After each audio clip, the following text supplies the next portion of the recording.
1 करोड़ तुमको दे देता हूं।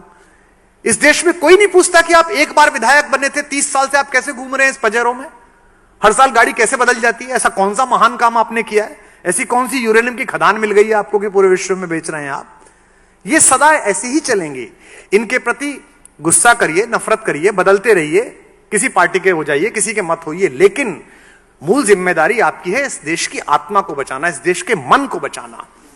वो जो मन था जो गांव की लड़की को अपनी लड़की मानता था, वो जो मन था कि जो चींटी को आटा खिलाता था, वो जो मन था कि जिसके दरवाजे पर आकर गाय सिर मारती थी और खाना बनाती हुई आपकी मां कहती थी लाली गैया आ गई जरा रोटी दिया, वो मन कहां चला गया। वो थोड़ा बहुत बचा है तो फेसबुक पे पड़ा है, नेकी कर फेसबुक पे डाल, अपने कस्बों में करें। अभी समस्या क्या हो गई है, धर्म का मतलब, आध्यात्म का मतलब, गीता का, रामायण का, वेद का मतलब बुजुर्ग लोग, बूढ़े लोग, उनको धर्म की इतनी आवश्यकता नहीं है, क्योंकि धर्म को अप्लाई जिस फील्ड में करोगे वो तो जवान को चाहिए, वो तो युवा आदमी को चाहिए।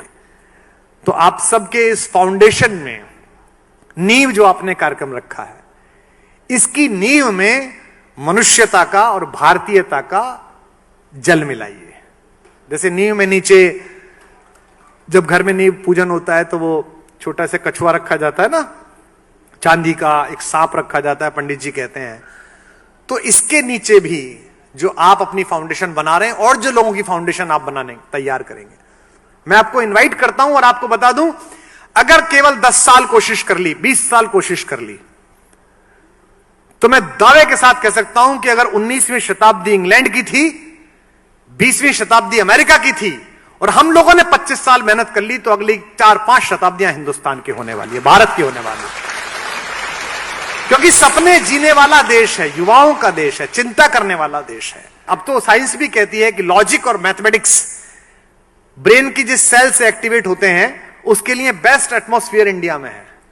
इसलिए वो क्या कह रहे हैं आपसे, स्कूलों में से मैथमेटिक्स हटा दीजिए।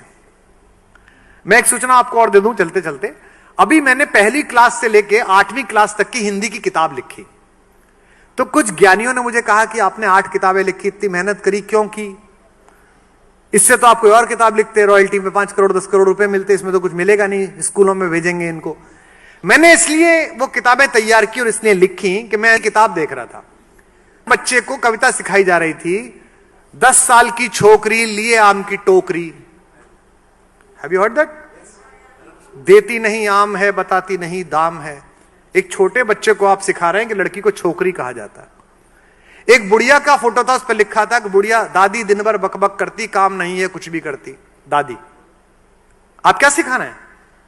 फिर उसके बच्चे भी इस दिन आपके लिए कहेंगे कि दादी दिन भर बकबक करती, फिर आप कहेंगे बच्चों को कुछ सिखाया नहीं है, क्योंकि आत्मा का इंटेक ही दूषित कर दिया। और मैंने इतनी रिसर्च की जी, इतना ज्यादा मैंने शोध किया कि मैंने एक छोटी सी कविता लिखी कि गर्मी में टिंकू दादी के घर से बीज घिए का लाया, आंगन के कोने में उसने जाकर बीज दबाया, पूरे घर ने मिलकर उसको खाद और पानी पिलवाया। ऐसी मैंने कविता लिखी। और रात को सोचे सोचते मैंने सोचा ये तो गलत लिख दिया, दादी कैसे लिख दिया। अगर टिंकू दादी के घर गर्मियों की छुट्टी में जा रहा है, इसका मतलब दादी कहीं और रहती है और टिंकू मम्मी पापा के साथ कहीं और रहता है, ये तो गलत संदेश है। तो फिर मैंने उसको सही करवाया कि छुट्टी में नानी के घर से, क्योंकि नानी तो फिर भी मामा के साथ रह लेगी, दादी तो बाप के साथ रहनी चाहिए। अगर दादी बाप के साथ नहीं रहती फिर कैसा घर है।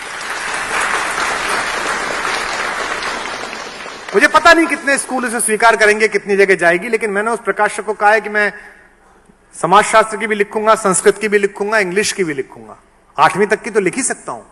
और उसमें विशेष रूप से मनोवैज्ञानिकों का परामर्श लिया कि क्या लिखा जाना चाहिए, क्या क्या इसमें चित्र बनने चाहिए, क्योंकि हमारे बचपन से ही हमारी जवानियां प्रभावित हैं और हमारी जवानियों से हमारे बुढ़ापे प्रभावित हैं। तो अगर बचपन में आपने बीज सही लगा दिया, सीड सही लगा दिया, युवक के अंदर सही लगा दिया, तो सब कुछ अच्छा हो जाएगा।